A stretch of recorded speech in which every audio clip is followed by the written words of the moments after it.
Hi hello, मी सोनाली पुन्हा एकदा स्वागत करते माझ्या यूट्यूब चॅनलवरती. आणि आज आपला एक व्हिडिओ अपलोड झालेला आहे आणि आज नवरात्रीचा मला वाटतं 7वी-8वी माळ आहे. आज कलर काहीतरी मोरपंखी आहे. तर माझी तब्येत ठीक नाही आहे, हे तुम्ही बघितलेलं आहे.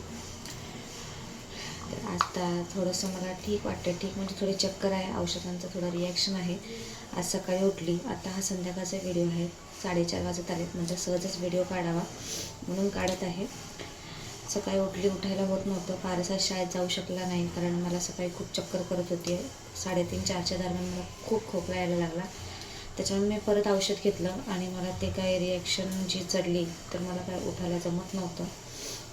आणि नंतर मी खूप उशिरानं उठली. मग डबे वगैरे माझे बनवले जे की द्यावेच लागतात, तर मी ते दिले आणि आम्ही पण जेवलो. कारण आम्ही काल रात्री असं काही जास्त खाल्लं नव्हतं, पारसने सुद्धा काही जास्त खाल्लं नव्हतं.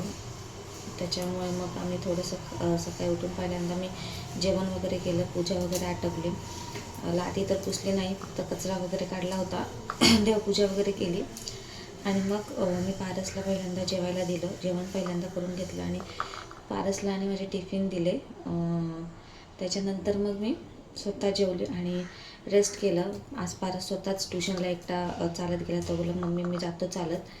तिकडे गेल्यानंतर मग माझं एक असतं की तो पोचल्यानंतर तो मला फोन करतो त्याच्या ट्युशन टीचरच्या फोनवरून. मला म्हटलं मम्मी मी पोचलो.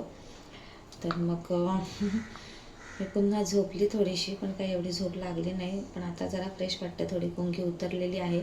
ते औषधं खूप पॉवरफुल आहेत, त्याला म्हणजे आराम तर आरामच करावा लागतो.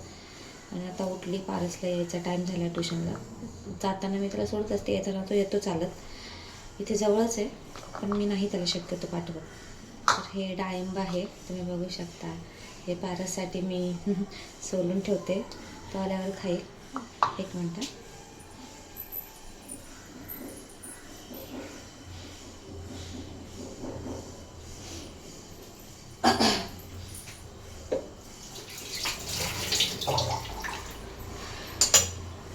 डाळिंब आणि एक पेरू घेतला आहे, धुवून घेतला आहे. तो ते खाईल आणि पारस सगळे फ्रूट खातो. असं कोणते फ्रूट तो असं आहे की तो खात नाही असं नाही, तो सगळं खातो. जे की मी नाही खात, पण मी त्याला देत असते. तो सगळे फ्रूट खातो. तो कधीच कुठल्या खाण्याच्या पदार्थाला कुठल्यालाच नाही म्हणत नाही, सगळं खातो तो. एक त्याची सवय आहे की त्याला मी लहानपणापासून सवय लावलेली आहे, तो सगळं खातो. एक मिनटं हे साली टाकते.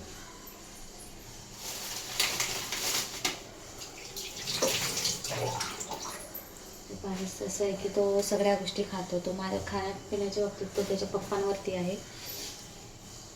जे की एक फोन आला होता, जे की त्याचे पप्पा कधी सॉरी व्हिडिओ कट झाला होता, एक फोन आला होता. ते हल्ली काय मी तिथे फेक कॉल खूप येत आहेत.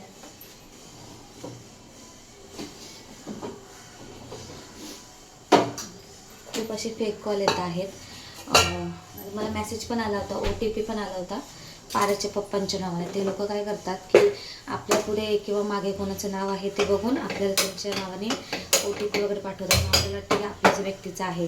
तर मी असं काही करत नाही, मी OTP वगैरे टाकत नाही किंवा अशा कॉलला रिप्लाय करत नाही.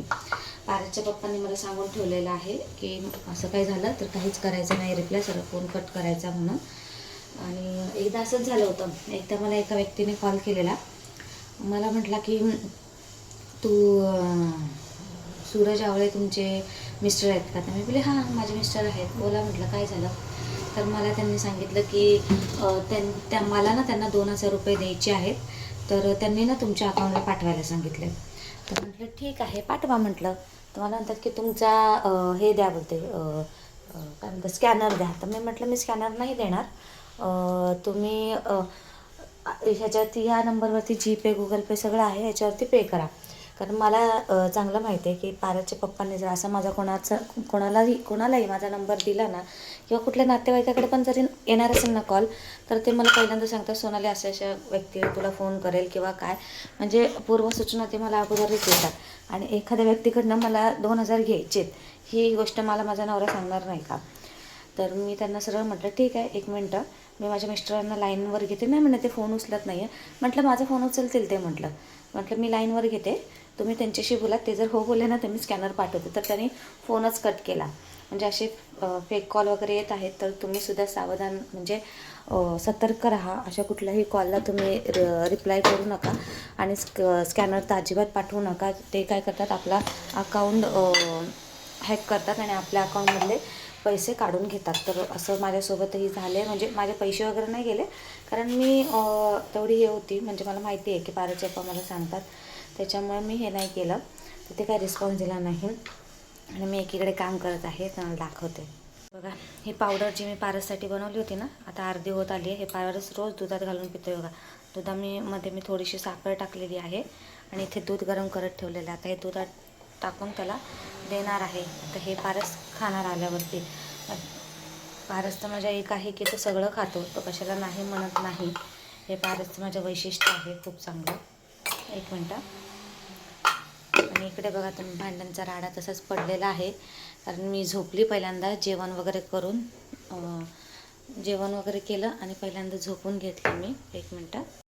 पहिल्यांदा जेवली आणि झोपली होते मी थोडा वेळ, आणि त्याशिवाय मला काही बरं वाटलं नाही. तुम्हाला बघत असेल माझ्या चेहऱ्यावरती सूज पण आहे, पण आता काय करणार, कारण मला खूप गुंगी चढली होती त्या औषधांचं. मी त्या औषधाने फरक पडतो खूप लवकरच, पण ना खूप पॉवरफुल आहे. कारण ती पॉवरफुल ह्याच्यासाठी दिलेली आहे की आपण आराम केला पाहिजे, त्याच्यासाठी ती पॉवरफुल औषधं आहेत. तर त्यांनी मला खूप गुंगी चढलेली होती.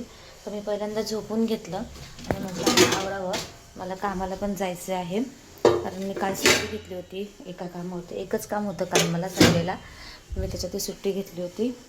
आणि काही मी ओटी वगैरे पण भरली. तुम्ही बघितलं. खरं तर मी नव्हती जाणार, आज जाणार होती, पण विचार केला की नको, राहून जातात देवाच्या गोष्टी. त्याच्यामुळे मग मी म्हटलं की नाही, म्हटलं ती ओटी मी भरून घेते. तर मी काल ओटी भरून घेतली. तुम्ही बघितला असाल तो व्हिडिओ, कसा वाटला ते पण नक्की कमेंटमध्ये मला नक्की सांगा की कसा वाटला व्हिडिओ. आणि ती जी देवीची ओटी भरलेली आहे, ती आपल्या मांढरा देवीची ओटी भरलेली आहे, काळूआईची. आणि खरोखर तिची छत्रछाया माझ्यावरती आहे आणि खूप दिवसापासून मला ती ओटी भरायची होती, जी की मी भरलेली आहे काल जाऊन. आणि तिथून आल्यानंतर म्हणजे मला अगोदरपासून घरातून जाण्यापासूनच ताप होता, तरी पण मी गेली, कारण मी देवाच्या बाबतीत कधीच हे करत नाही. मी देवाच्या सगळ्या गोष्टी करते व्यवस्थित, आणि देवाचंही तेवढं माझ्यावरती हे आहे की माझ्या वेळोवेळी माझ्या संकटाला तो धावून येतो. वेळोवेळेला देव माझ्या संकटाला धावून येतो. त्याच्यामुळे मी करत असते, कोणाला पटेल नाही पटेल.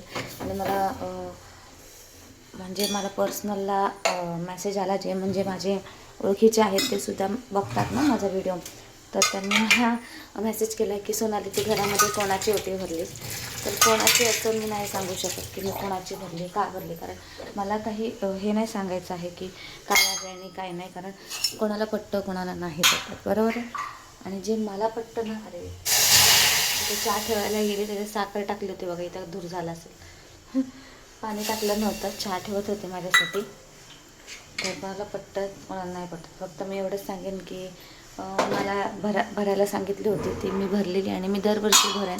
काय आपलं काय एवढं काय आपलं जाणार आहे, हां, एक नारळ आणि एक ब्लाऊज पीस, किती किती किती असे पैसे जातात, किती जातात आपले असे पैसे. आपण बाहेर गेलो, खातो पितो, त्याला आपण किती पैसे घालवतो. बाहेर आपण 1000 500 रुपये एका टायमाला घालवतो. जर आपण देवीची ओटी भरली दरवर्षी एकदा, तर काय बिघडणार आहे. तर ते काही असू देत, पण मी दरवर्षी भरणार आहे, जे की मला मनापासून वाटलं की भरावं, म्हणून मी करत आहे. एकीकडे काम करत आहे, तर समजून घ्या प्लीज.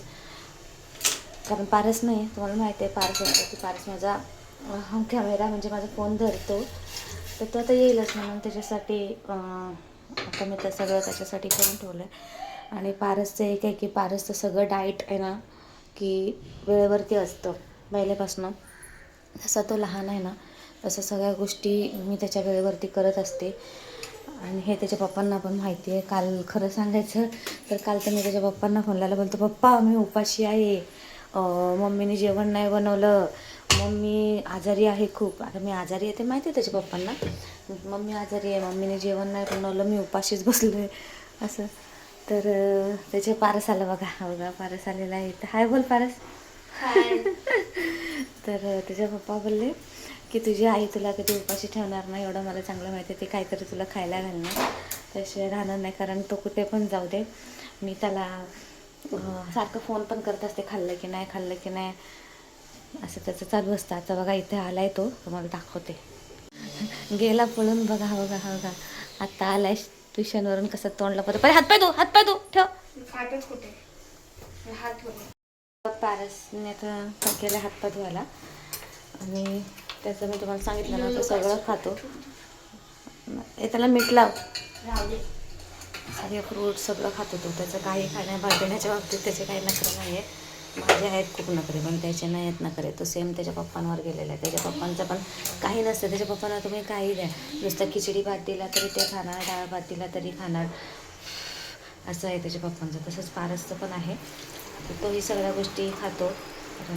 तर सेम त्याच्या पप्पावरती गेलेला आहे.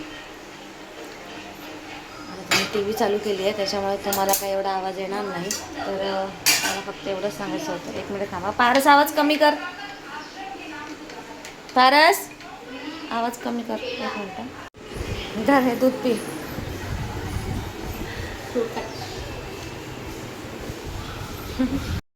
तर मला एवढंच सांगायचं होतं की तब्येत ठीक नसल्या कारणाने मी व्हिडिओ टाकत नव्हते. आणि कालच्या व्हिडिओबद्दल कमेंट होत्या पर्सनलला काही, पण मी त्यांना काही मेसेज केला नाही. तर मी इथे सांगते की माझी श्रद्धा आहे. पारस आवाज कमी कर जरा. माझी श्रद्धा आहे ती, म्हणून मी केलेलं आहे. आणि मी पूर्ण डिटेल्स कोणालाही काही देऊ शकत नाही, एवढं पण मी तुम्हाला सांगते. मी पूर्ण डिटेल्स कोणाला देणार नाही. फक्त एवढं सांगेन की एक गोष्टीचं स्वप्न पडलं होतं मला काही दिवसांपूर्वी म्हणजे की आपले गणपती गेल्यानंतरच. तर त्याच्यामुळे मी मला ते एकतर साधू भक्त वगैरे त्यांच्यावरती माझा विश्वास नाही आहे. एक जण आहेत साधू वगैरे नाही आहेत, एक भटजी आहेत, त्यांच्याकडे मी बोलणं केलं. त्यांनी मला सांगितलं होतं की देवीचं आता हे येणार आहे आपलं नवरात्र, तेव्हा तू त्या 2 ओट्या तुमच्या देवीच्या नावाने भर म्हणून. आता ते कुठल्या देवीच्या नावाने काय ते मी इथं काही सांगत नाही. आणि तो कळस बसव, बस एवढंच होतं. आणि जे की मी विचार केला की असंही आपण बाहेर गेलो तर काही ना काय खातो पितो, तर 2 ओट्या भरायला आपल्याला काय बिघडणार आहे. तर मी ते भरलं. आणि ती काळूबाईची जी ओटी होती ती मला भरायचीच होती, ती राहिली होती. मी माझ्या मुलासाठी काही गोष्टी बोललेली आहे, आणि देवाची कोणतीच गोष्ट मी बोललेली आत्तापर्यंत पूर्ण केली नाही, असं कधीच झालं नाही. आज तुम्ही बघता लालबागला एवढी गर्दी असूनसुद्धा मी गेले 13 वर्ष माझ्या पारसला घेऊन तिथे जात आहे आणि मी करत असते. तर ती ओटी भरायची होती, तर मी ती भरलेली आहे. तर बस एवढंच सांगेन. आणि तब्येत नाही आहे माझी ठीक एवढी, पण अजून थोडासा धाप आहे, जास्त नाही आहे. गोळी घेतली होती दुपारी मी, पण अर्धीच गोळी घेतली कारण अगोदरच खूप रिॲक्शन होतं, त्याच्यामुळे नाही घेतली. आता सगळं आवरते आणि कामाला जाते. घसा पण बसला आहे, तुम्ही बघते आवाज माझा. घसा तर खूप प्रमाणात घसा बसला होता, तर आता थोडं निघतो आहे बाहेर आवाज. तर चला, तर मग भेटूया आपण नेक्स्ट व्हिडिओमध्ये. तोपर्यंत स्वस्त राहा, मस्त राहा आणि माझे व्हिडिओ बघत राहा. आणि नवरात्रीमध्ये गरबा वगैरे खेळा. मी तर काही गेली नाही खेळायला वगैरे, कारण की माझी तब्येत पण बरी नाही आणि मला वेळ पण भेटत नाही. आणि आपल्या व्हिडिओला लाईक करा, शेअर करा, सबस्क्राईब करा आणि बेल आयकनचं बटन दाबायला ते विसरू नका, जेणेकरून माझा येणारा प्रत्येक व्हिडिओ हा सर्वात आधी तुमच्यापर्यंत पोहोचेल. चला, तर मग तोपर्यंत बाय बाय.